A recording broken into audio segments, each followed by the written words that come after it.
Yeah, the chat and talk, what we're gonna have, the effect of teaching via e-learning on the quality of the academic program and their outcomes.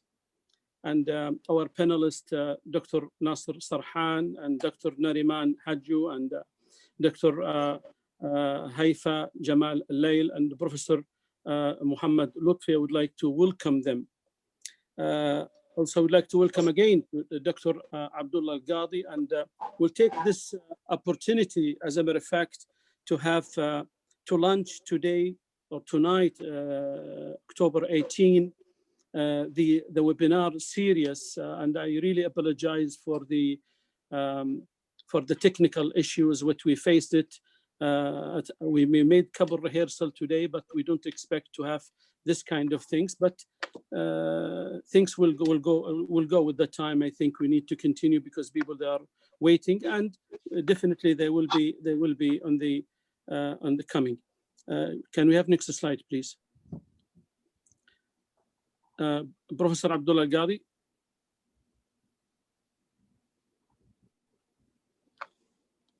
Dr. Abdullah.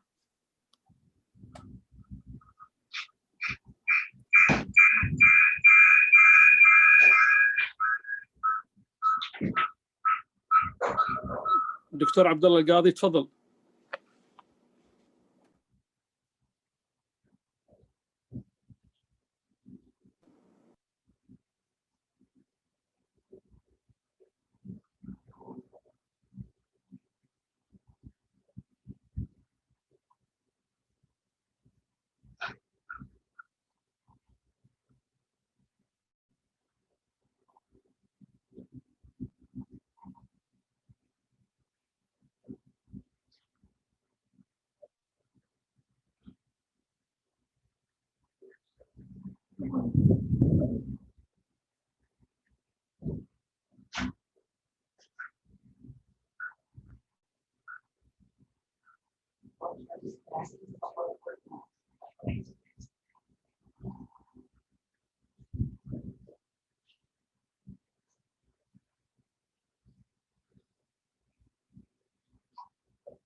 Abdullah Al-Qadi has difficulty even to hear us, but he will go out of the of Zoom and come back again.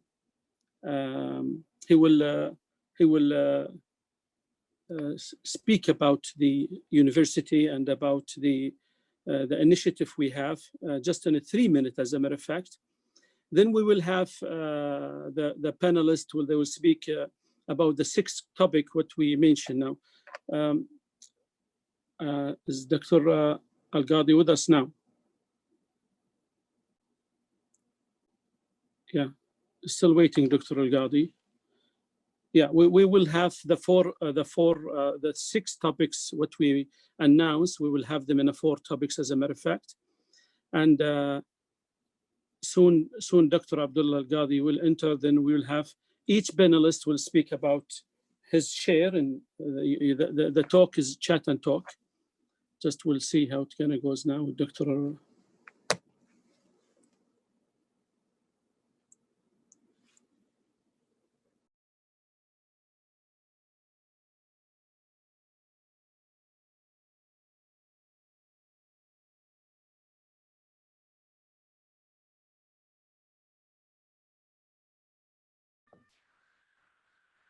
Dr. Ahmed, can I have a suggestion if we can start? Yes.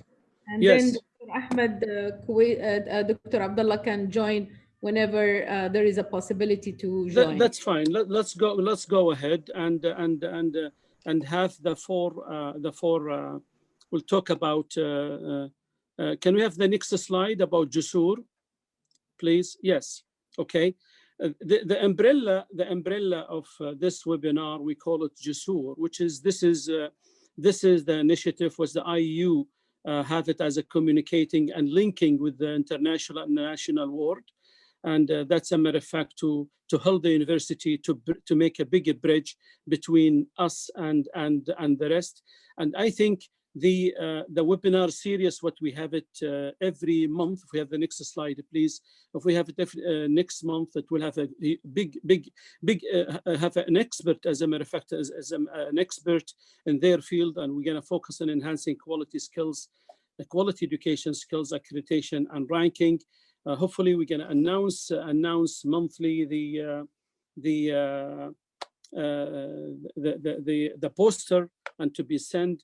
And hopefully we will have everybody join us with this webinar with the specific topic.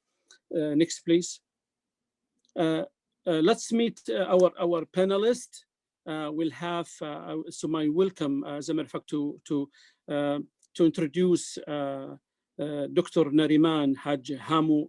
Dr. Nariman, she's really, we are pleased to have her, founder of CEO and Center of Learning Innovation and Customized Knowledge Solution. We call it CLEX. It's very famous in Dubai.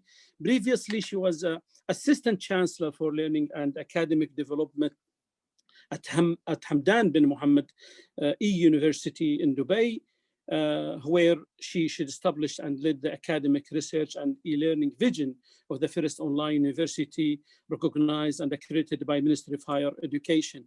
Also, she is external reviewer for different external quality assurance agencies and act as consultant for organizations such as UNESCO and European Training Foundation, deliver more than 100 workshops and keynote address globally, ranked among Forbes magazine most powerful 200 Arab women, and received the Arab Woman Award for Education, among other recognition. We're proud really to have Dr. Nariman. Also, we'd like to introduce our second panelist, Dr. Haifa Jamal Al-Lail.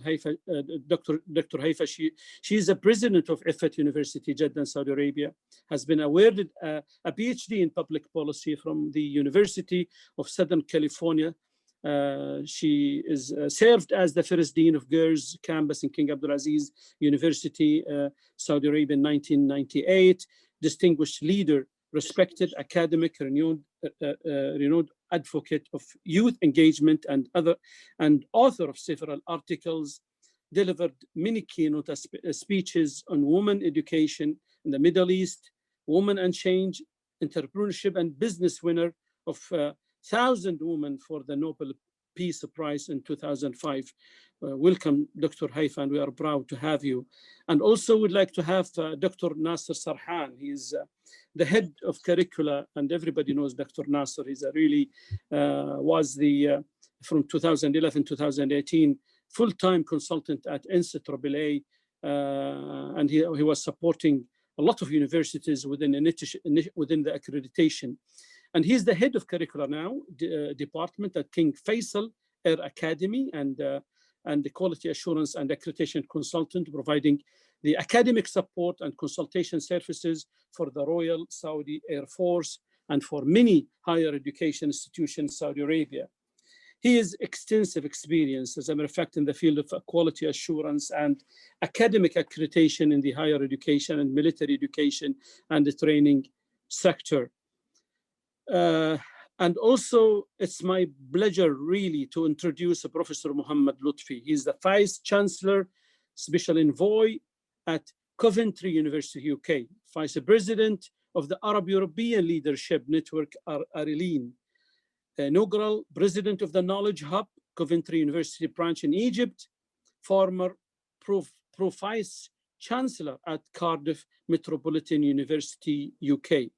Welcome all of you. I'm really happy. I'm really proud to have this expert today with us. Next, the four areas we're going to talk about it. We're going to talk about the 6 topic talks. We're going to have them in a four major areas, which is transition to online learning, challenges and opportunities. What needs to migrate for effective online learning, rethinking of transforming practices, assessment, course design, teaching, and I think in this one, there is a lot we can say, and last, assessing and measuring the quality of online program and online learning experience. And the 4 our panelists. They're going to tackle those 4 areas. Before we go with that, and I would like just to make a quick comparison between the online education versus emergency remote learning. This is meaningful online, as a matter of fact. Online education, everybody knows, designed purpose to be remote and distant, rooted in an institutional visions and strategy. Online education regarded as a main mode of education, not an exception purpose of technology use. Of course, accessible and voluntary in nature, meant to be a long-term solution, not urgent. All resources are accessible, courses are accessible to all learners according to the universal design of learning guideline. In online education, faculty and staff are trained in online pedagogy prior to the movement of courses into an online format. Faculty have access to institutional support. In online education, look to the different here, course design require a substantial amount of time and effort is based around this instructional design principle that concentrate on online learning. While ERT, which is emergency remote learning, is activated in response, like what we have now, a crisis or something beyond the human control, a quick transformation. Interim mean to be temporary, not permanent.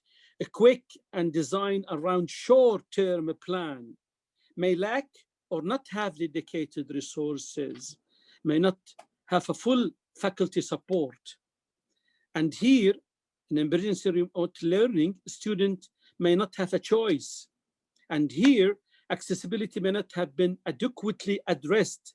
Course navigation may be difficult.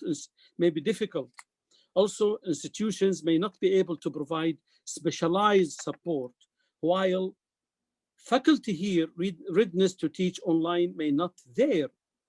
And the course material were produced for delivery and shifted online.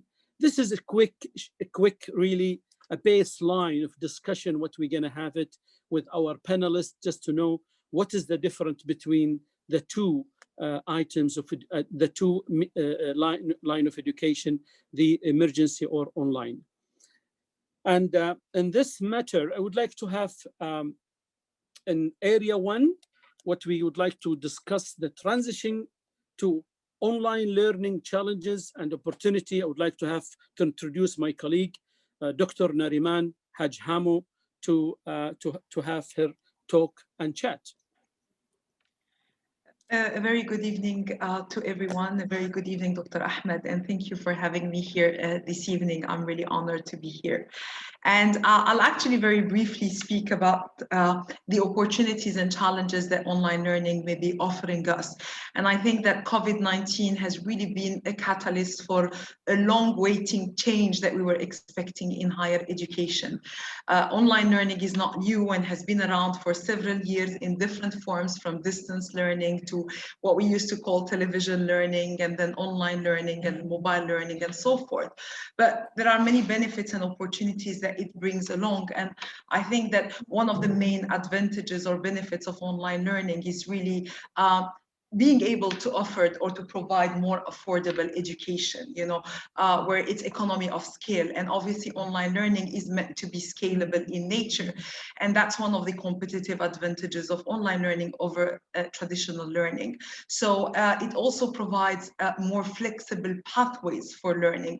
And we see now a big momentum on aspects related to micro-credentials and digital badges and so forth. And this is believed to be the way forward in light of the 4th industry revolution and in light of the need of developing the 21st century skills. So the industry, the marketplace is looking at really rapid ways into upskilling and reskilling, employees and staff and so forth. And online learning really has the potential to offer that. We also look at really online learning as a mean to provide more accessibility. And this will really allow students, even in disadvantaged areas, students with low economical status, to actually be able to embark on high quality education. Other benefits that online learning would be providing is actually ensuring that, providing students the ability to obtain international degrees without the need necessarily to travel to a different country. And that might be really useful for people who are located in countries where, because of socio-economical issues, they might not be able to travel for further education. I also think that online learning really provides us a mean to be more innovative in the pedagogy that we offer if we were actually driven by integrating the right technology within a pedagogical context. Now, having said all the opportunities online learning provides, there are many associated challenges that we cannot actually overlook, and that needs really careful consideration, whether it's at a system level or at an institutional level. So whether we were talking about the broader educational ecosystem or we were really talking about the institutions as a whole. And I think among the major challenge that would come to the mind of anyone in our part of the world would be actually the issue of recognition of non-traditional forms of learning, whether it's online learning, blended learning, flipped learning, or MOOCs or any other type of learning. And obviously the concerns that the different stakeholders have in relation to the quality of online learning. Unfortunately, very often online learning is linked with inferior quality of learning, and that's a cultural perspective that actually might be challenging when we're transitioning to online learning. The second main challenge that we need to consider, and hopefully we'll have the chance to talk more about it, is the issue of increased inequity and inequality in access and retention. And that's something that we have seen happening as a result of COVID-19. Maybe not in our part of the world, but in many other parts of the globe, we still have to remember that many countries suffer from weak IT infrastructure, low internet penetration. In fact, globally, just over half of the household, which is roughly around 55% of the household, have internet connection, according to UNESCO. And in developed countries, this reaches to 87% compared to 47% in developing countries and only 19% in developed countries. Globally, we still have around 30% of the globe that is not connected online. So obviously, this is a challenge we need to consider as a whole. I think the other issue or the other challenge associated with online learning is the applicability of online learning in practical courses and practical subjects. So basically, online learning might not be suited in every situation and in every aspect, and that's something that requires due consideration. I mean, new technologies such as artificial intelligence, augmented reality, virtual reality are all providing us with exciting opportunities to provide students with hands-on practice. Yet there are still some disciplines that might be challenging to be taught completely online. I also think that another challenge that we have to consider is the suitability of the student for this form of online learning. And again, we can't come and say online learning is for everyone. In fact, many of the well-known online universities globally, as part of their admission requirement, will assess the suitability of students to online learning. And that's something that we have to take into consideration, to which extent our students are ready for an online learning. Dr. Nariman, and similarly, faculty. It's a 4-minute. Yes, and finally, I was just going to talk about assessment and academic integrity, but hopefully we'll get the chance to talk about it in Indeed, it will be in number 3. Can we have Dr. Haifa Jamal Al-Lail to have her share and talk and show, please? Dr. Haifa. Thank you very much, Dr. Ahmed, for the introduction. Thank you, Dr. Nermeen, for introducing the topic. I would like to add to what Dr. Nermeen said, that the first distant learning program in the United States began in the 1800s, when the postal system delivered teaching texts and lessons to rural learners to acquire skills not taught in public institutions at that time, of course.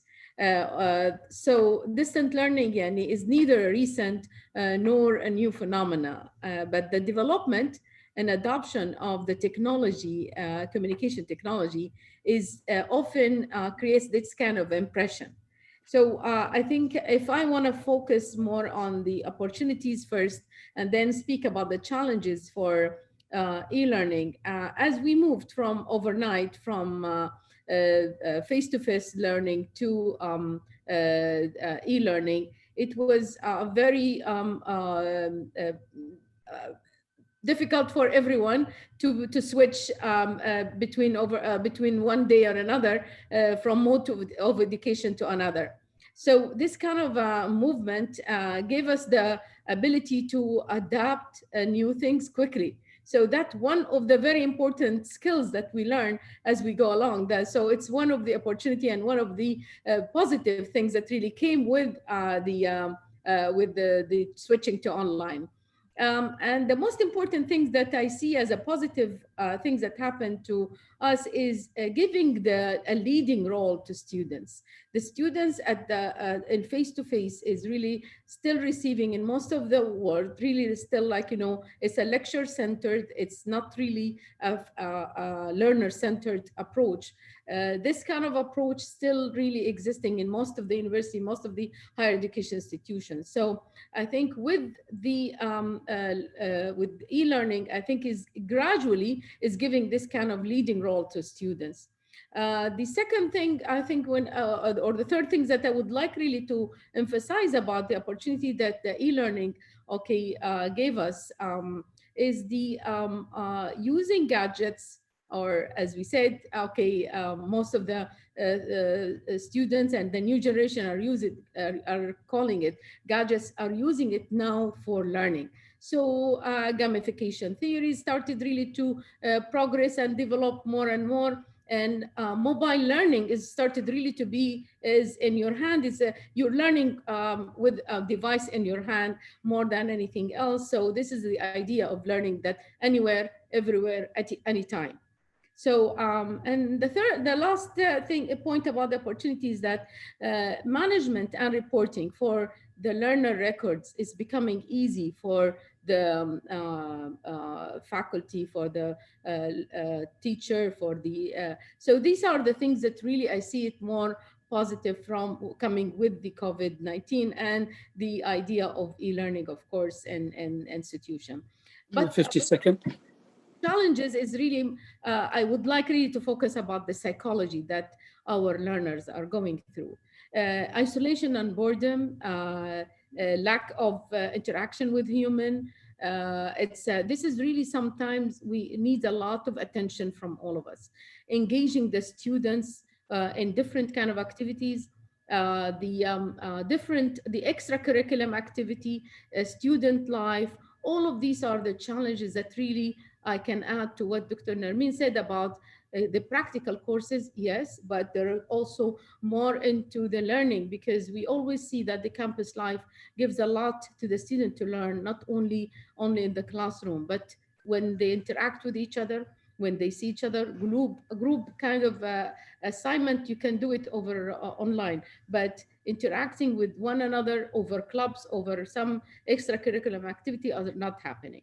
So these are the things that really I think I can add to what Dr. Nermeen started with. Thank you. Thank you, Dr. Haifa. Can we go for Dr. Nasser Sarhan? Please, Dr. Nasser. Yes, good evening, everybody. Thank you, Dr. Ahmed, for this opportunity. Actually, yes, I agree with what my colleague, Dr. Nariman and my Prof. Haifa mentioned about challenges and opportunities, but I would like to make it from different angle of view. Actually, I will share with you a study made by Dr. Wang from University of California. Could you please, Dr. Ahmed, put the slide? Dr. Ahmed, would you please share the slide? So this study about improving the remote teaching, what we need The study focused on 3 ways to improve remote teaching, including communication, like Dr. Haifa mentioned, and interaction also, like both my colleagues mentioned, and collaboration between the learners themselves. So under the first way about communications, it's regardless if when we use strategy design for e-learning, e-platform, or remote teaching, or whatever strategy we use, we have to focus on the improvement of the following points according to the study. So electronically broadcasting and share all the learning materials with the learners, and not only the main learning materials, but also any additional reading and media resources as part of the curriculum, and provide any needed updates about those to the learners. Also, we have to make sure that we can arrange a regular virtual office hours to allow students or learners to ask about their questions that are not addressed in during the virtual classes. So also provide a reasonable time frame for email responses with learners about assignments and assessments, feedback for them. The last point under communication, provide timely and constructive feedback on learner assessments. It's very important to allow learners to know feedback about their level of achievement. Now, under the second way, according to this study, interaction between the student learners and the faculty, and interaction between learners themselves, and interaction between learners and the content of and the assessment methods, which is also very important to improve these areas. Now, under the third way, collaboration between learners, this to support, of course, the lifelong learning, is a focus to improve 2 areas actually, creating best fit group projects to learners, and educational technology and its important role in fostering collaboration between learners in remote class. 50 seconds. The conclusion here, improvements in communications, interaction, and collaboration will increase learners' engagement, rebuild the teacher and learner relationship, and maximize the benefits students receive from remote classes. Now, remote classes or remote teaching is not just with a camera, it's a reel for each learner behind the screen. So that's why we have to be careful when designing our programs by using e-learning technologies. Thank you. Thank you, Dr. Nasser. I think now the time is for Professor Mohammed Lutfi to say his chat and talk with Area 1. Go ahead, Prof, please. Thank you, Dr. Ahmed. Thank you very much for this opportunity. I'll just follow up from what my colleagues said and try to summarize it in a way on 3 levels, the challenges and the opportunities. The first level is the macro level, which is the country, the system that we operate within. So the challenges are mainly the cultural challenges, which is with our students, and how to change their mindset to be self-based learners. This is a challenge that needs to be faced. Also the recognition from the ministries, and that they recognize e-learning to take place in different forms. That's another challenge. The opportunities at the macro level, the opportunity is, as my colleagues mentioned, it's to prepare the students for the 4th Industrial Revolution, which was a challenge for all the universities before. But with the emergency online teaching, it's putting us 1 step towards getting them to be technologically capable. At a meso level, which is about the institution itself, the culture of the institution, the challenges is that does the institution have the e-learning ecosystem to support this? Does it have the infrastructure, the technology? Does it have the learning management system, virtual learning environment? Or some universities are moving now towards a learning experience platform. Does it have the staff capabilities and administrative staff? Does it have the content, the subject matter experts, let us say the instructional designers? At the meso level, the opportunities are also massive. Their affordability, the development, when you develop one set of materials and use them several times, think of the amount of time that it creates, the reach out, the widening participation aspect of this, the accessibility. At a micro level, which is the students themselves, they miss out on some of the subtleties. And is it suitable for the students, as Dr. Nariman said, it's not suitable for all the students. Also, spontaneous debates are more challenging. It's how can you make what you teach understandable to all the students. The challenge is not about presenting the materials. The challenge is about how are you engaging with others. The opportunities at the micro level are huge. The accessibility, the flexibility, if it's asynchronous, and there are several good examples in the Middle East, including the Hamdan bin Mohammed Smart University. They're offering their postgraduate programs fully fledged online, synchronous or asynchronous, and the undergraduate programs they're offering it in a blended mode, synchronous, asynchronous, and a face-to-face, which would cover some of the aspects that or some of the challenges that we're facing. Different universities are approaching this in different ways, and the strength of the system is in its multiplicity, and we should be learning from each other. Back to you, Dr. Ahmed.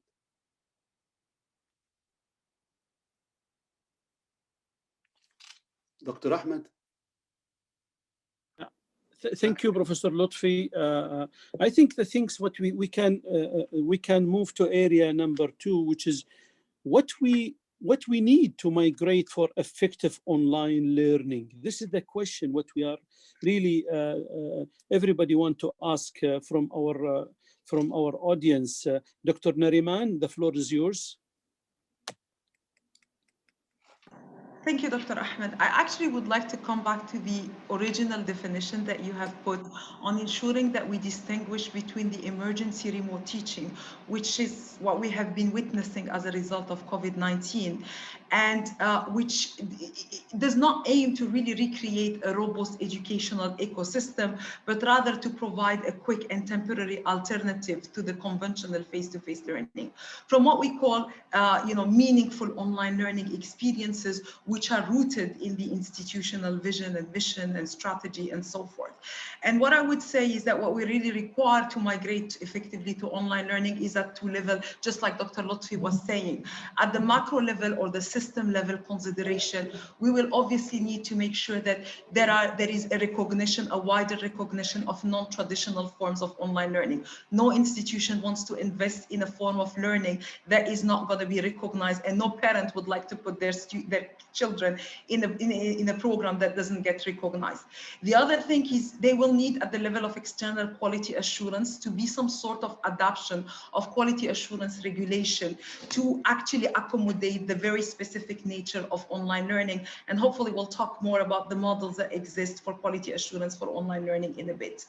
I think it's also important that as countries, at the national level, we look at improvement of the IT infrastructure. This might be more significant in some countries rather than others. Obviously, there is no one size fits all. And it's important that as we embrace online learning, that we engage the education ecosystem by adopting a multi-stakeholder approach. So governments, universities, IT companies, publishers should really come together in order to basically build up, a solid online learning ecosystem.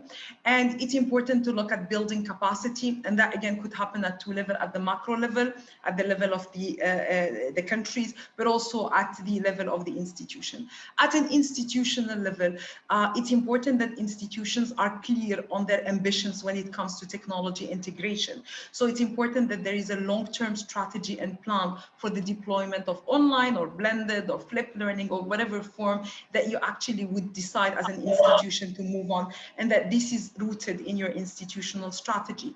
There will be needs for upskilling and reskilling faculty members. There will be need to actually think about how to prepare students for the online learning experience. Learning is not what happens only in the classroom, as Dr. Haifa has mentioned, is the overall learning experience, and how can we actually replicate that or create something that is alternative to that into an online environment.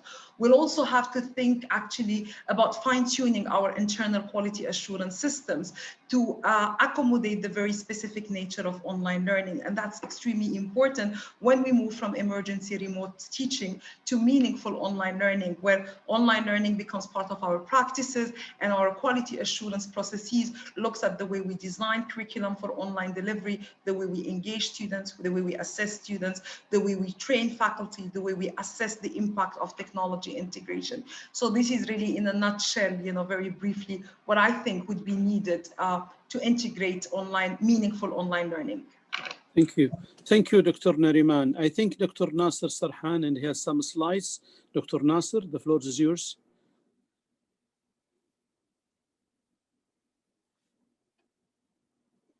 Dr. Nasser?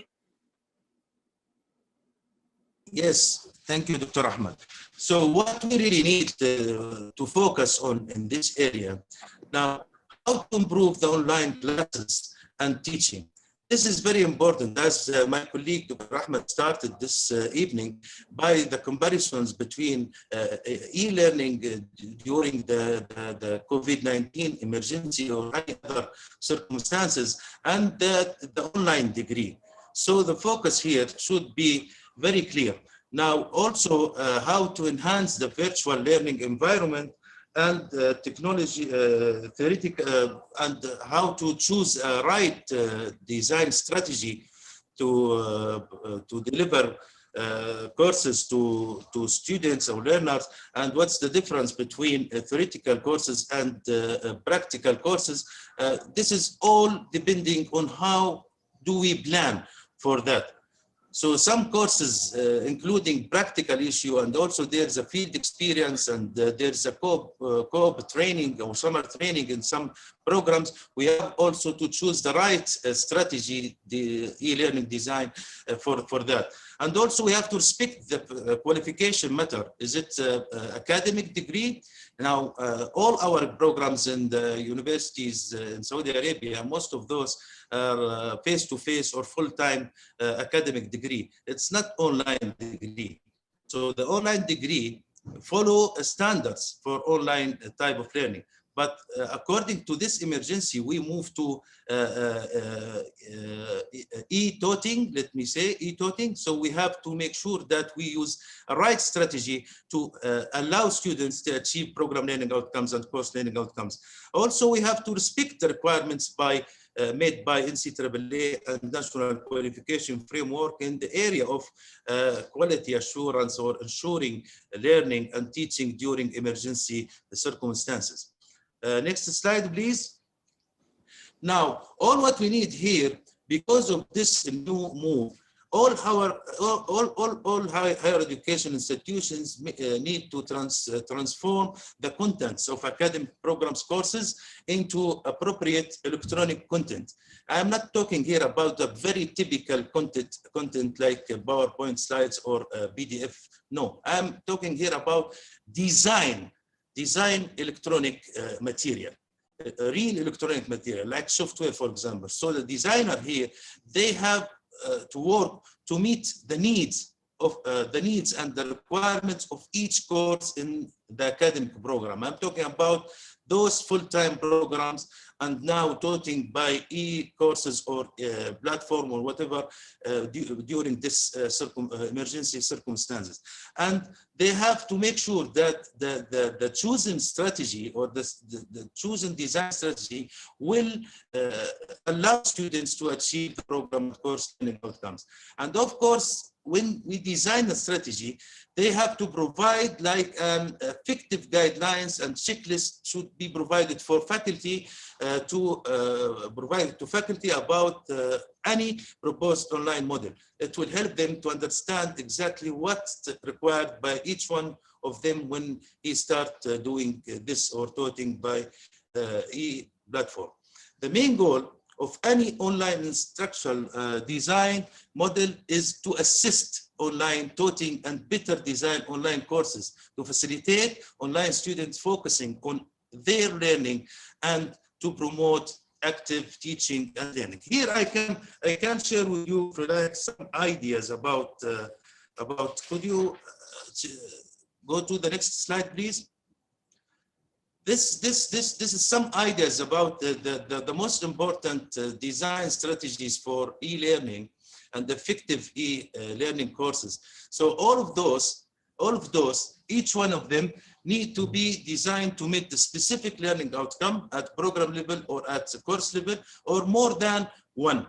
So to encourage learners to focus on something for a few minutes as a theoretical part, and then move to more important issues, such like reflection or as a connection to the workplace, to encourage them to achieve the program learning outcome. And here I would just go through them by names. Micro learning, which allows students to use interactive media, videos, and some things. This is like a software. We move a typical course to be like a software. Feedback, which allows students to put their learning objectives into real world scenario. The third one, computer-based training, which allows students to see the experiments like a simulation in front of them in the screen. Next slide, please. And personalization, which allows students to use also again audio, video, text, and retrieval learning. Also, this is a type of e-learning strategy which allows students to read, to interact with the materials. And the last one, spaced learning, which allows students to which allow the instructor and the software itself, it's repeating some information just to make sure that students can achieve the learning outcomes behind this. Now, this is some types of e-learning course delivery formats, and we have to put in our account when we plan for e-courses, we have to choose a strategy and then a method for delivery. And some of them very typical, very typical, like the first one, it's simple like PowerPoint or PDF presentation. There's something called interactive e-lessons, and there's a presentation made by experts, for example, or third party, and there's a webinar or virtual classroom. Most of us now in Saudi Arabia, we use this, and there's instructor can use also special software, such like a virtual classroom. Next slide, please. And electronic simulation, which is used in engineering and in also medical education, role plays, and other simulation softwares and discussions forums. Now, all what we need, next slide please, Dr. Ahmed. All what we need here, this is very good example, and the reference, please, somebody asking about the reference is below the tables. Now, all what we need is planning for which strategy we are going to use in our program, and clearly define why you are going to use this strategy, and define the delivery format, which delivery method you are going to use to achieve this strategy. And of course, you have to study the positive issues and the negative issues of using this, this method. For example, in this example, if we choose electronic simulation, it's used to develop specific cognitive skills, and there's four delivery formats. So every one of them, every delivery format, it has a benefit and it has a challenge also in implemented. So this is how we are going to make thank it. You. Thank you, Dr. Ahmed. Thank you, Dr. Nasser. Thank you. I think Professor Mohammed Lutfi is waiting. Sorry for the delay. Go ahead, Professor Lutfi. لا تحت أمرك بس Dr. Haifa has something to say before me ولا؟ Sorry, Dr. Haifa. No, go ahead, Dr. Mohammed. I will add later. Okay, okay.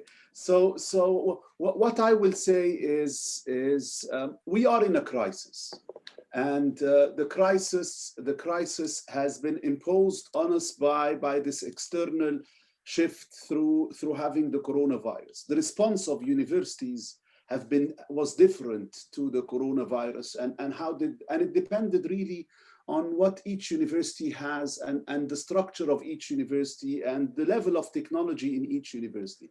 But what I can say is, what do we need to migrate to e-learning? First, we need to use this crisis, never waste a good crisis, and make it positive for us. So the kind of university really we can't say that there is one size that would fit all for all of us to migrate to an e-learning university.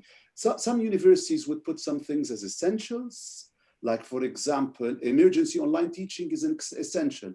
Assessment is an essential. Some universities, like Dr. Haifa said, like the mental health, the health and safety, would be part of their essentials. And the most important one to move to online learning is, how can we replicate the sense of community in the university online? That is a challenge that the whole world is facing. But if I was to define them in the same way I've defined the response to the first question at a macro level, we really need to unlock our minds from dormant propositions about learning and teaching. But we have to think as governments that rules like 50% of your staff with PhDs might not be what we need. Staff with professional communication skills would be more needed. At a meso level, which is a university level, structures of universities need to define this. That will determine our behavior. Do we have again, achieving an e-learning ecosystem? Like if you look at any university in Europe, the academic support unit is focusing on special needs students, but they need to rethink and to start focusing on every student. The technology team needs to start focusing and helping through instructional designers to produce materials and to help the staff to develop their own materials online. At the micro level, it's the staff and the students. Do they have enough training? Do they have the subtleties for the students? And how can we create the community? Dr. Haifa, over to you. Yes.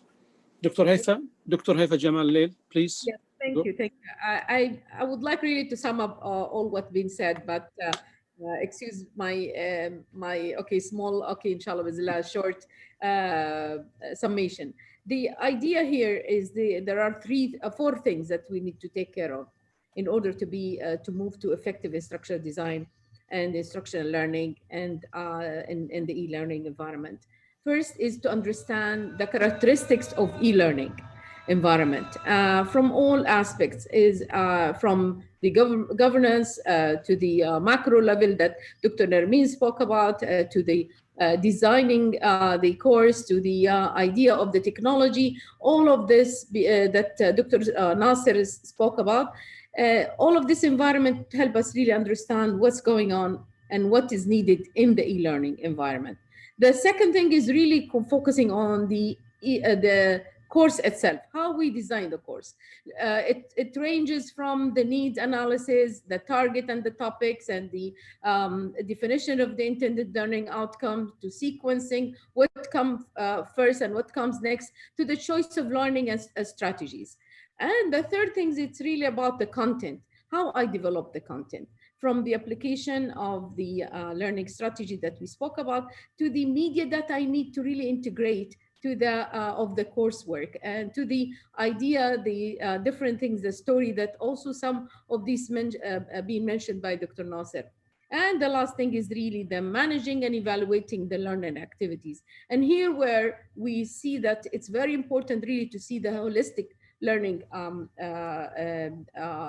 environment that I need to provide, is not only focusing on the course itself, it's focusing on the learner and how I can really address the evaluation of the online course and learning platforms. And here is also, again, you're speaking about the communication tools that you're using, either Blackboard or Moodles or Zoom or a Team or anything that you want, how effective this with the learning environment and how you integrate a human interaction in it in one way or another. I hope that summarize it. Thank you, Dr. Haifa. Well done. Can we move to area 3? I think there is a lot of thoughts we can chat about it, and we can talk about the rethinking of transforming practices, assessment, course design, teaching, etc. What do you think, Dr. Nariman? Thank you, Dr. Ahmed. I think if we go back to the concept of backward design and we start with the end, which is assessment, which has been one of the most challenging aspects of transitioning to online learning in a very rapid way. And I think that we should actually be looking at one of the major challenge is that a lot of institution has put so much efforts into trying to replicate the traditional face-to-face assessment strategy, which is highly reliable on summative exams, into an online environment. And there are years of research that have been done around assessment and how do we best assess students in an online environment. And the key takeaway from all the research that was done is to actually rethink assessment as opposed as try to replicate assessment in an online environment. Try to rely more on ongoing formative assessment where we have opportunities to provide students with ongoing constructive feedback that they can reflect on rather than episodical high-stakes summative assessments. And I think that by doing that, by relying on assessment that is performance-based, that is authentic, we have a strong opportunity of improving academic integrity, which is one of the things that we've been so much concerned about. You know, how do we promote academic integrity in an online environment? How do we actually ensure that students are not cheating? And I think that the solution is to think smartly about our assessment techniques to make sure that we provide students with real opportunities to practice the theoretical knowledge they've gained into a real life situation, and that we embrace more of the authentic and performance-based assessment. And obviously, even if we were working on projects and so forth, scaffolding large projects where students have different opportunities to provide or if different deliverables throughout the semester that allows you to really see how students are integrating your feedback into their assessment is one way of overcoming the issue of academic honesty and ensuring that the students were really engaged in their work. So I think that assessment really needs to be rethought of as opposed as trying to replicate it. The second element is in the content creation. And again, there are years of experience that have been there, many instructional design framework, learning design framework, from the basic ADDIE model that we're all familiar to much more sophisticated rapid prototyping framework. And I think it's important that institutions spend time developing the guidelines to help faculty member work with specialized people on creating engaging online material where there is a level of interactivity between the student and the content, the student and the instructor, the student, and that's really part of the design. That's why we say moving from emergency remote teaching to meaningful online learning, because in ERT, we didn't have the time to do all of this. But now that we have more time, we need really to go back to the design of our course. So rethinking content and ensuring that we develop engaging content that conforms to international standards and guidelines, content that is accessible. Dr. Lotfi spoke about students with disability and special needs, and this is a big element to consider when you're designing online course content. And then we come to the teaching, to the delivery aspect, which is really where, how do we actually engage students with active learning in an online environment? How do we create a social, cognitive, and teaching presence in an online environment? And these are things that instructors will have to consider as they are designing their course, and not once they start delivering it. So really thinking about how to engage our students, how to keep them switched on, how to motivate them, and that online teaching is not about class into a 3 hours Zoom online. So it's really also thinking about those specific characteristics of online learning, as Dr. Haifa mentioned. Thank you, Dr. Nariman. I really appreciate it. Dr. Haifa, how you see this rethinking, transforming practices? I think I can add to what Dr. Nariman said by saying the thing that which get measured, it get done. Anything you measure, it gets done immediately. This is one of the business saying. And higher education for a long time, they did not use any kind of measurement or assessment. And just recently, this has been a trend in all over the world. And I think with assessment is not, when we talk about assessment, is not about grades. You want to see how the learners really learn. What did he learn? So the formative and summative assessment are really an important practice that's been done for a long time. And there are a lot of debate about how we can use this on online learning. Because, for example, if I want really to measure the learner ability really to be in the math skills, the critical thinking. So we usually use like a standard test in order to measure his achievements. So this kind of level at this moment with the online learning, it's not going to work as much as before, because it measures the performance for a while, but how you can really encourage the learners is really through the formative kind of assessment. Every day, if you do a quiz, if you do some games, some simulation, all of these kind of different ways of really assessment, it will help the learner to understand where is he at this moment. So informing me, where am I, it will encourage me to do more and to see my weaknesses and my strength. So this is a very important really step, should be really taken into consideration when you consider the assessment in the online teaching and learning. But not only that, but we have really to look at also the content itself, how we can really minimize it or make it really another kind of a process.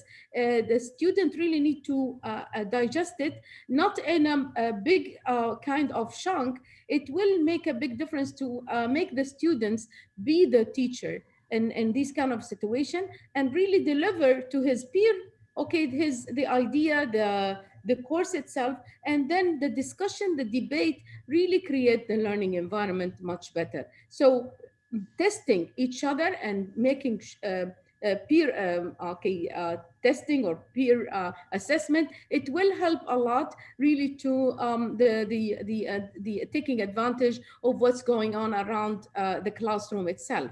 So I think this is what I can add to what Dr. Nermeen said, and we need reforms regarding e-learning and how we can really encourage students, faculty and staff and the government by itself really to deliver this in a way that really help the labor market. Thank you. Thank you, Dr. Haifa. Can we move to Professor Mohammed Lutfi? How you rethink of transforming practices, Prof? Thank you, Dr. Ahmed. I'll just follow on from what my colleagues mentioned, and I would think about what does university teachers need or academics they need to transform practices and assessment. I think it's about thinking as a subject matter expert, and what training does the subject matter expert needs to be able to deliver his materials online. How can they design the content of online materials, how to design online activities, how to design assessments, and both Dr. Haifa and Dr. Nermeen mentioned this formative versus summative assessment, but also it is important how to give and how to receive feedback from your students. This is one of the things that needs to be focused on, and also the relationship with the structure, the relationship with the technology team, the instructional designers. But in general, it's about making things simple. Think of ways as an academic how to give and to receive feedback from your students, how to read your audience online if it's synchronous. What are your audience doing? How can I gain their attention to what I'm saying? And it's very important to elaborate on the narrative when we're speaking online, because this is what we normally do in classrooms, and try to make it simple and break it into small chunks. This needs a lot of preparation. If it's synchronous or a synchronous lecture, it needs a lot of preparation, more than when we're preparing a lecture online. If I'm thinking about the teaching effectiveness it's about how how can we assess the students' engagement through embedded analytics through any platform that we're using. How we can think of going for a peer-to-peer reviews, getting my colleagues to assess what I'm doing and to give me positive feedback. It's about also maybe using the use of chat rooms. But the most important thing for academics to transform to online is to reflect. What did I do well? What could I do better next time? And how can I use the facilities or my colleagues or the instructional designers to help me deliver a better next time. Anyhow, assessment strategies, I think both my colleagues, Dr. Haifa and Dr. Nermeen, mentioned this, but we can't say it's business as usual, like assignments are being done and delivered online, because we can't police assignments at home if it's everything at home. I know of a country that moved the entry exam to online, and I know that the parents had a good input into the exams, or it's part of our culture as how to support our students. So there are cultural issues here that needs to be taken in consideration. It's important that we look at the diversity in assessments, the balance between the formative versus the summative assessment, the balances between the exams, open book or take-home exams, the assignments, group assignments. Think of peer-to-peer assessments, the online quizzes. There are many ways that we can use to help us deliver and have our assessments online interviews, dialogue, online polls. So it's about rethinking it all. Back to you, Dr. Ahmed. Thank you, Professor Lutfi. I think we have the Dr. Nasser Sarhan. How you rethink of transforming practices, Dr. Nasser? You have 4 minutes. Yes, actually, yeah. Right, and actually, I would like to thank you, Dr. Haifa, and thank you, Dr. Nariman. You exactly put everything in a place regarding assessment strategies. And Dr. Lutfi, of course, planning is very important. The balance between any methods for assessment is very important. I would like to share this paper with you. It's Bull of and Part 2009. They defined 7 principles of effective online assessment for e-courses. So everything starting from design, planning. So design learner-centered assessment that includes self-reflection, which is very important, as Dr. Nariman mentioned, and design and include grading rubrics for the assessment of contribution to the discussion, as well as for assessments, projects, and collaboration. Include collaborative assessment through public posting of papers along with the comments from students and learners. Use assessment techniques that fit exactly your program learning outcomes. This is very important. You have to align the teaching assessment methods with the program learning outcomes and course learning outcomes. And this is required by the accreditor, required by NCAA in national standards. Design assessment that are clear and easy to understand and likely to work in online environment. It's very important to ensure that the assessment strategy which you use, it should be aligned and doable through the online environment. Ask for students' input. Now, the second model, please, Dr. Ahmed, next slide. This model, it's a planning model. So here, the difference here, it's by this, it's a company for improving teaching skills and assessment skills. They're planning to choose assessment strategies according to learning domain. And in this example, according to Bloom taxonomy, according to Bloom level of domain of learning. So as Prof. Lutfi mentioned, that the balance here between formative and summative assessment is very important. One more issue here, it's very important. The challenges here of the use of multiple choices, MCQs. it's challenges to use this through e-learning environment or e-learning tutoring. So if you go to next step, Dr. Ahmed, next slide. Dr. Ahmed, now what I advise my colleagues here, try to align your teaching strategies with the NCAA domains. Now, the new domains of National Qualification Framework, which is knowledge, skills, and values. Now, all what we need, redesign our lesson plan, redesign our assessment methods, and we have to ensure the alignment between teaching strategies and assessment methods with course learning outcomes and program learning outcomes. And I just put some suggested online assessment methods, because we are moving from face-to-face tutoring to platform or to e-learning platform or tutoring. So we have to focus exactly which assessment method is aligned with the course outcomes and the program outcomes. Not as Dr. Nariman and Prof. Haifa, Prof. Muhammad Lutfi mentioned, the summative assessments, we have to be careful when we choose some of those. But look at those according to knowledge, like Dr. Haifa mentioned. We can use, for example, in knowledge, flashcards, games, and some other ideas in assessment to be fit the domain of learning. Regarding skills, domain of skills, we can use essay, projects, portfolios, simulation, rubrics, presentations, paper, virtual labs, whatever. And the last one, Dr. Ahmed, values. Same in the values domain, we can use the real world scenarios, creative assignments, and case studies, which is very aligned with course learning outcomes and program learning outcomes. Thank you, Dr. Thank you, Dr. Nasser. I think it's very clear now. We can move to the assessing and measuring the quality of online program and online learning experience. How you see it, Dr. Nariman Hajhamu?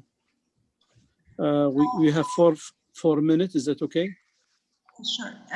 So I think that, again, we can look at quality assurance from three perspectives. The macro level, which is really the national, regional, global dimension of assessing quality assurance. The meso level, which is the institutional level of quality matters. And the micro level, which is really looking at quality assurance at the level of individual programs and individual courses. And if we looked at the macro level, there are different national approaches to that. Some countries have actually created standard specific or specific criteria for online learning, specific standards for online learning. Certain countries have actually mainstreamed their overall quality assurance in the sense that they revisited their standard and believe that their standards are applicable to any type of delivery. And they actually, and then there is the hybrid model, which was adopted, where basically countries has looked at external quality assurance, where they have a standard core standards for online and face-to-face learning, and they add some additional modules or some additional substandard specifically for online delivery. And obviously there are countries that have no models. If you can just take me back, Dr. Ahmed, to the previous one. Now, the International Council for Open and Distance Education in 2015 has done a very thorough study on all existing quality frameworks and systems for online learning. And they identified that there were around 40 frameworks globally available for assessing online education. Some were basically for certification, some were as benchmarking, used as benchmarking tools, some were advisory. Next slide, Dr. Ahmed, please. Sure. Now, what we classified is that all these frameworks were actually classifying quality into 6 dimensions, mainly 3 areas and 6 dimensions. They were looking at services very specifically, and this is where we were they're looking at student support and faculty support and how to create a learning experience, how to support students and faculty and so forth. They were looking at products, which is curriculum design, course delivery, which is what we addressed in the earlier question, and they were looking at management, which is really the way you plan for the integration of online learning. How is it linked to your strategic plan, to your resources, to your governance structure, your management structure, and so forth. Next, Dr. Ahmed. Now, of course, you may actually access the entire report. It's available online. They've actually put all the framework into a matrix like this, mentioning that some of these framework are used for certification purpose. So this body can certify you as an online provider at a program or a course level. Some of the framework are used for benchmarking, others are accreditation, and some are just advisory framework. And there are frameworks at the African level, at the Asian level, at the US level, at the European level. And obviously, if you wanted to know more about this framework, you can access the report online. Next, Dr. Ahmed. Now, at the European level, what has been done is that INCA has actually engaged in a study to look at the applicability of the 11 European standard guidelines to the nature of online learning. And what they have done is that they have said that they believe that the standard ESG standards are still the 10 standards of EHD for internal quality assurance still apply to online learning, but they believe that institutions needed further guidelines. So they created another manual that looks at every standard and what are the elements to consider when you're developing online. And then they provided some sort of indicator on the sort of evidences that they would be looking at if you were delivering online. Next, Dr. Ahmed, please.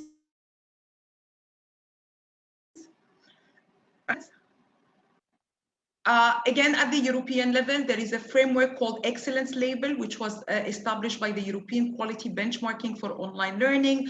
That is a comprehensive framework that looks at the e-learning experience as a whole and looks at 6 dimensions from strategic management to curriculum design, course delivery, staff, and student support. So you can see that aligned in the next 6 dimensions. Next, Dr. Ahmed. Sure. The Australians also have worked, TEXA in Australia has worked on developing a toolkit for online education, and they basically identified 9 domains, and for every one of those domains, they have actually developed or they have provided some brief about the key research outcomes and the research findings in relation to this area for online learning. What are the focus points that universities delivering online should be looking at? And then they are providing evidences, again, like the European standard guidelines. What are the sort of evidences that the institutions will have to provide to show that they're conforming with the 9 core areas? Next, Dr. Ahmed. There are other frameworks that were developed by the Asian Association of Open Universities for quality assurance again, that again develops an institutional framework to integrate online learning. Now, all of these frameworks can be a good tool for us to consider when we're benchmarking our practices, when we're assessing and evaluating our practices. So I cannot in 4 minutes go into the details of each one, but I wanted to highlight that they exist. Next, Dr. Ahmed, please. Sure. Again, the online learning quality scorecard, which was basically developed by the Online Learning Consortium, previously known as Sloan C MIT, basically have a series of scorecards. Some of them are specifically geared towards assessing the quality of the learning experience. Others are specifically looking at the quality of programs, and some of their scorecards are actually specific to the quality of course design and online course delivery. And you could actually get your courses and your program certified. So they're very comprehensive. They've been around for more than 15 years, revamped and restructured. But you can see again, all of them are focusing around the main areas. It's not just about the teaching that happens in the classroom. It's about the support. It's about the social and student engagement. It's about the technology support and so forth. Next, Dr. Ahmed. Always at the US level, there is an organization called Quality Matters that has actually developed a Quality Matters rubric, and there are basically standards to evaluate online courses. Again, you can get your courses certified by Quality Matters and quality programs. Their scorecard has 8 general standard and 42 substandard, and they're actually a very good guidelines to use if you were to evaluate your online courses and your online program within your institution. Quality Matters has also developed in May of last year. 50 seconds. Yes, they have also developed in May of last year an emergency remote quality rubric, basically specifically to evaluate emergency remote teaching, because they understand that emergency remote teaching does not go through the rigorous process of designing courses and program, and therefore they have created another rubric to evaluate emergency remote instructions that is also available online. Next, Dr. Ahmed, is the last one, and this is another also framework, but this looks at assuring quality at the course level. So So we're talking at a smaller level. It's developed by the National Research Center for Distance Education at the University of Wisconsin. Thank you, And Dr. there's Nariman. another quality framework available. Thank you, Dr. Nariman. I think Dr. Haifa is waiting for, please, Dr. Haifa, it's yours. Okay, thank you very much. This is really great detailed analysis of, and in a very short span of time, Dr. Nariman. I really appreciate it. One of the very important things that I want to highlight here, the importance of the government authorization to the online degree. Without this, we will not be able really to get into the next step of the accreditation. So all of the area of accreditation for online learning, it should happen, but after really endorsement and approval by the government. So I just want to caution all of us about this important step that any national government need really to take into consideration before really get into the approval of the accreditation process, accreditation certificate. One of the early days that really helped me understand a little bit about online education, I served in the University of the People President Council. And really one of the very important things that I faced there is really how the online courses really been taught and then delivered and then certified and then get respected by the society. And this is one, I'm not talking about the society, just any person, but no, the employers, mainly the employers, because this is again a must that if I want to deliver online course and I get accredited for it, without the government blessing and without the blessing of the employers, then the learner will not go anywhere because it's not get recognized as a degree, or it's not going to be really helpful in really submitting this into the labor market. So I just want to caution us with all of this kind of accreditation process and the importance of it in order to ensure quality, ensure the learner gets what he pays for it, and accessibility to it.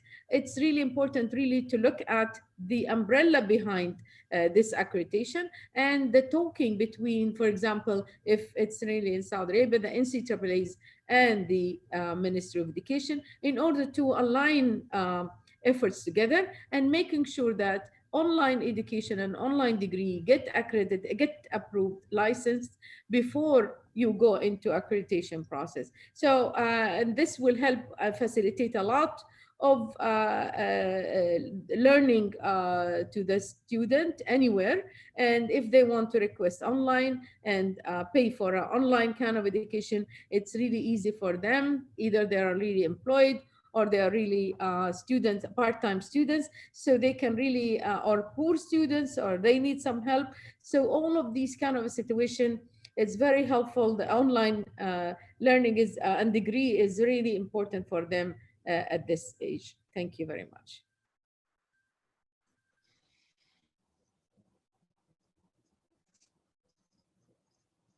Dr. Ahmed? Maybe Dr. Nasser, you can take over. Yeah, Dr. Nasser, sorry. Thank you, Dr. Haifa. Can we have Dr. Nasser to, please? Yes, actually, I will start from where Dr. Haifa and her speak, actually, and thank you very much, Dr. Nariman, about the very detailed information you provided to us. Very informative, very informative. Now, I'll focus again about the national standards. Now, again, I will just remind my colleagues here that there's a big differences between the online degree and the taught-ing e-platform or e-learning due to the circumstances of coronavirus emerging. Now, NCAA, alhamdulillah, Rabbil Alameen, recently established the academic accreditation standards for e-learning and distance learning, and every program providing this services as online degree or distance degree, they should follow NCAA structure and standards, and they have to meet standards for accreditation. And it's not only at institutional level, but there's a list of standards at institutional level and provisional program and at academic program level. Now, next slide, please, Dr. Ahmed. Sure. Go ahead. Now, regarding the academic programs now and the big move, because this emergency circumstances, and most of our faculty, most of our universities, they move to e-learning approach to taught courses to our students. Now, NCAA required from each institution applies a clear and approved strategy for teaching, learning, assessment that defines its philosophy and ensure, this is very important, to ensure the completion of its educational goals and learning outcomes of its program. Now, if we are going to move to different type of or mode of teaching e-learning, for example, we have to make sure that we in the end of the day, we have to achieve our program learning outcomes according to the program goals and objectives and defined BLOs and CLOs.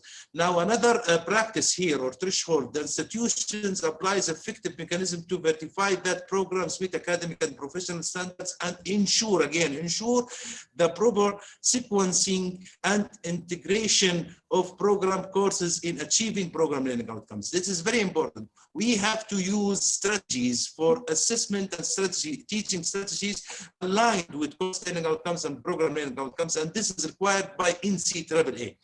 Now, the third threshold here, the institution has clear policies regarding the quality assurance of teaching and learning in all sites and in different modes of learning, like what Dr. Nariman and Dr. Haifa mentioned in their speak. The last one about e-learning modes, they have to, every program, every academic program, it should ensure that they use the right strategies for assessment and the right strategies for teaching. Next slides and the last one, Dr. Ahmed. Yes, go ahead. Now, yes, now again, yes, according to the move to e-learning or teaching platform of virtual learning, each program may need to review its objectives, VLOs, CLOs, program learning outcomes, course learning outcomes, to ensure whether do they meet existing needs. Now, I mean, according to this emergency need, are we doing what exactly we need in our programs, in our academic program? It was face-to-face, it was full-time programs, and now we use different technology, different style of different mode of teaching. This is very important. We need to redesign all the lesson plans. Yes, type of learning activities offered by each e-course. Are they interesting and well matched to the level of the students? This is very important. This is return back to my speak before a few minutes about planning. This is very important. Do our faculty ready to do that, to use those new technologies, new strategies? We need a training. We need training for big programs for training to our faculty members. The duration number of hours to be delivered, do they fit what with the students' availability? Do they map it with BLO's program learning outcomes? Regarding technical aspects, is the technical solution appropriate to learners? This is very important. This is again planning. We have to plan to do that according to standards, according to accreditor need. Are the technical elements, such like e-learning platforms and its functions, clear and understandable for both students and faculty? The last 2 points about assessment should be redesigned according to the new teaching strategies, methods, per each domain of learning, exactly as what I mentioned before a few minutes. The alignment is very important and it's required by NCAA. Thank you very much, Dr. Ahmed. Thank you. Thank you, Dr. Nasser. I think the last will be Professor Mohammed Lutfi. Please, Professor Lutfi. Well, thank you very much. First, I would like to thank my colleagues on the detailed explanation of the models that are happening across the world, the expectations from the system, from the macro level, that is happening either across the world, that was covered by Professor Nariman, Professor Haifa, and Professor Nasser. I will give a different view of this. I'll just look at it from, I'll give a bird's eye view of what is quality and what are we looking for here in the higher education sector. So many would argue for online learning, it is business as usual. So it's student feedback, governance, structures and processes. But it's all about the fitness for the purpose. Does it says what it says it's going to do? I think we need to look at it from a different angle to see what are we trying to achieve here. So you can look at quality or the quality of delivery from an input point of view, which is the figures that combine the combination of resources that makes it possible to deliver this activity, which is the e-learning ecosystem, the staff, the platforms. It's about measuring the input. You can look at it from the throughput, and the throughput, it's a reflection on what's happening inside the system, trying to get data and feedback from the students that they're getting the right education. Data analysis, make sure that the students are achieving the learning outcomes, checking the dropout rate, the feedback of the students. And you can look at it from the point of view of the output, which is what is the system producing? How ready are the students for the job market? And how can we measure the skills and abilities of the graduates? Some countries use this on a different level, like for example, Sweden, they link the results of the system to the funding. It's not how many students do you have, it's how many students graduate and how are they fit for the job market. I think with looking at the e-learning and how it's moving in this direction, it's easy to measure the inputs. It's easy to measure the throughput. The outputs are still yet to be, we need to develop further systems to be able to manage them and to measure them, like how ready are the students that graduate from a totally e-learning system for the job market. Back to you, Dr. Ahmed. Thank you so much, Dr. Lutfi, Dr. Nariman, Dr. Nasser, and Dr. Haifa. I think we reached to a final thought. If we can give Dr. Nariman 1 minute, what's your final thought about it? In 1 minute. Yes, well, I think that when it comes to online learning, there is no one size fits all. We need to look at the context in which we're operating. We need to look at the particularities of our institution, of our students, and see how we can best support them. So there is no one off-the-shelf solution. And although there is a lot of that is published on online learning, it's important that we look into our context and that we spend time understanding the external environment, but also our internal capabilities, and that we gradually, if we want, we gradually sophisticate the way we're integrating online learning. All I can say is that Rome wasn't built overnight, and it takes lots of perseverance, efforts, trial and error, and a lot of assessment and evaluation and monitoring to see what would work and what would not work with us. So I think that's my final thought to, that I would like to leave everyone with. Thank you. Dr. Haifa, what's your final thoughts about it? I can say that e-learning requires a concerted effort on the part of all stakeholders. Teachers need to be trained and supported. University management should provide access to the e-learning technology, organize the e-learning system, train the staff, train the faculty, students, identify users, provide the technology, provide the guidelines. And students also need to, or should be trained and encouraged to take part also of the whole system. But on the top of all of this, again, I have to stress the idea of government should really license these online learning in order really to help accessibility for students, and at the same time availability, affordability of this kind of online degree to any students anywhere, any part of the world. Thank you. Thank you, Dr. Haifa. Can we have the final thought from Dr. Nasser as well, please? Yes, and I will continue with Dr. Haifa. Thank you about this. Yes, actually, now I will focus again about emergency circumstances. Now all higher education institutions have been moved into the moment of emergency remote teaching during the COVID-19 emergency. Unfortunately, whether we like it or not, whether students like it or not, this is the situation now.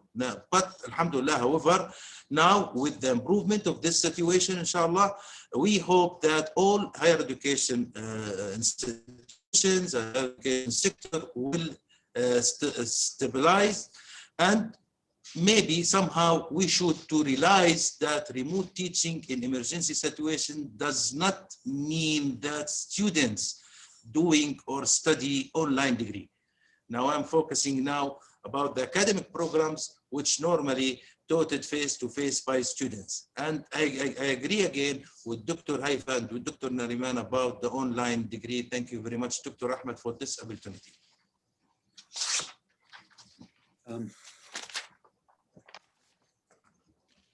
Dr. Ahmed? Professor Lutfi, I'm sorry. I'm with you. Yeah, what's your final thoughts in 1 minute? Sorry. The final thoughts.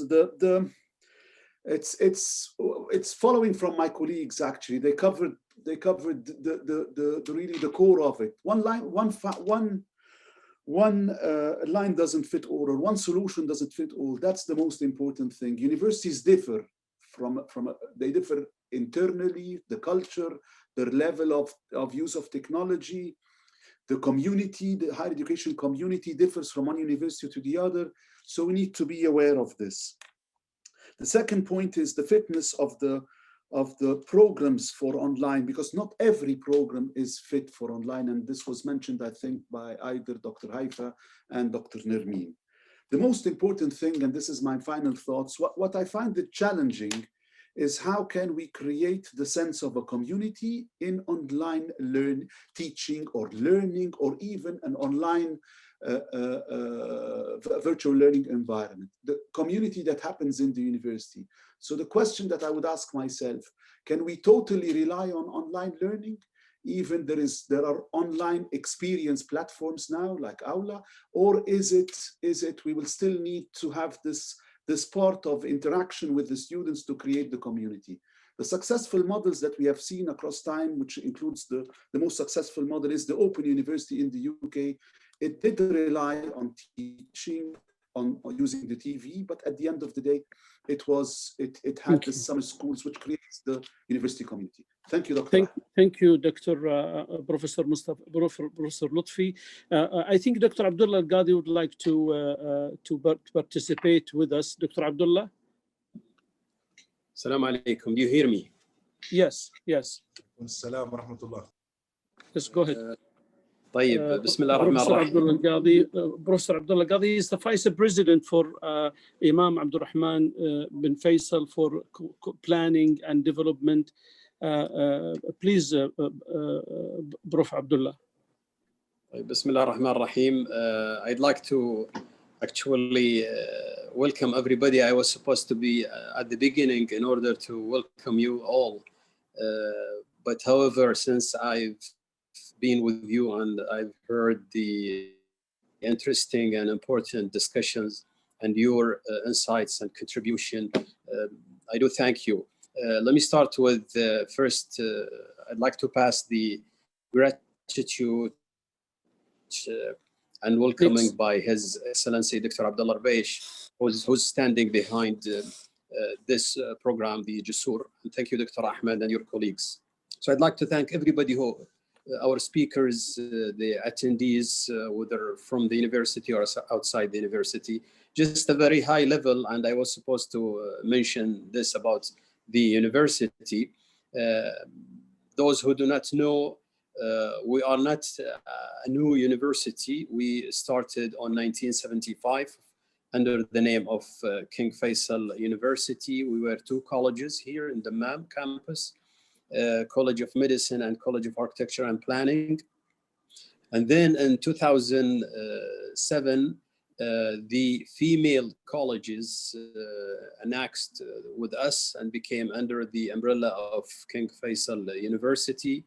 So the demography of the college or the colleges or the university has changed and became from very specialized with 2 majors to different and many disciplines, including the health, engineering, and liberal art and sciences.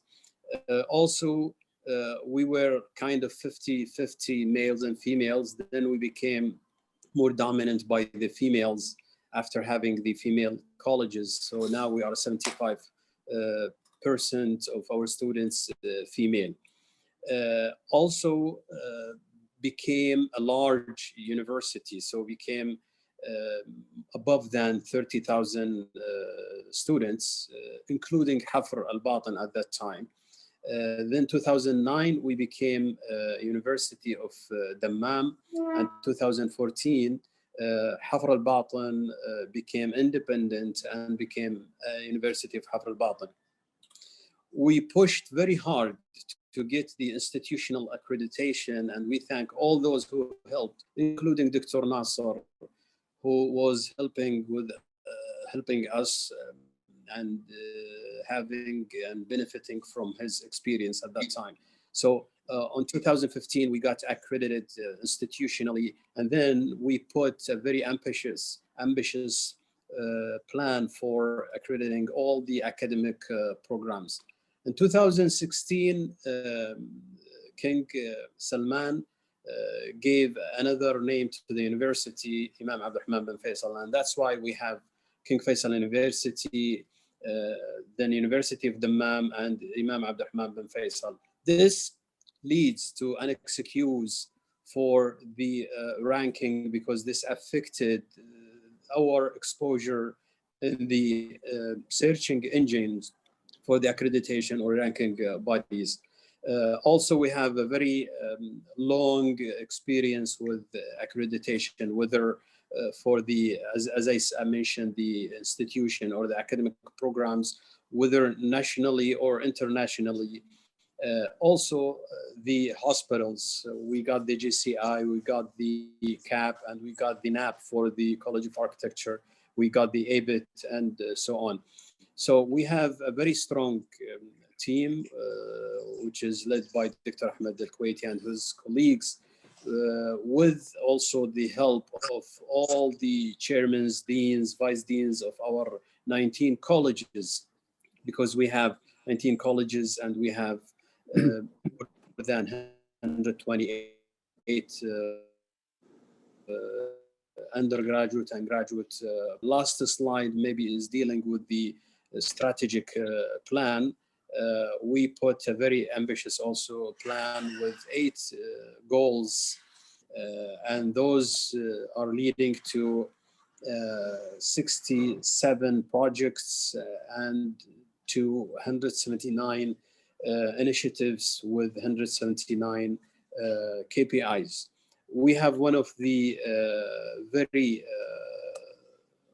strong, and which we are proud of, a decision support unit that we are monitoring all the transactions of the university, whether related to the academia or research or financial or anything in the university, because besides, we are proud of our alums who exceeded 90,000 alums who are really considered to be ambassadors for the university. Again, thank you for your contribution, for your presence with us. Really, your presence, your sharing experiences are really beneficial to everybody. Thank you, Dr. Ahmed, for this nice thank you, Dr. Abdullah. We can have, if you don't mind, we can have 2 questions out of the audience because they are waiting. Mr. Iyad Muhammad, please, you have 50 seconds. Go ahead. Iyad? Okay. Well, I think we it's 8:15. We can stay the whole long. I think that there is a lot of things we can say about it. We need to create a culture among the education community to get accommodated with the online learning, to facilitate a smooth and uninterrupted service to student community. The panelists mentioned one size never fit all, understand the external environment and session internal capability in implementing online learning. We required a concrete effort. University should take considerable effort to train all the stakeholders. Also mentioned government should license online degree. Thank you for this one. All higher education moved. Dr. Ahmed, do you hear me? Yes. I'd like to add one thing, if you don't mind, please. And yes, sure. Yeah. And also, I'd like to draw the attention of everybody that we have also a deanship, which is called Deanship of E-Learning and Distant Learning, which is we are very proud of. We have strong infrastructure and facilities. So when the Corona issue came, I mean, it wasn't an issue for us because we have a well structured and pre-planned for so long, which is led by Dr. Munira Al-Mahashir and her colleagues. So I wanted just to draw the attention for that. Thank you. Thank you, Dr. Ahmed.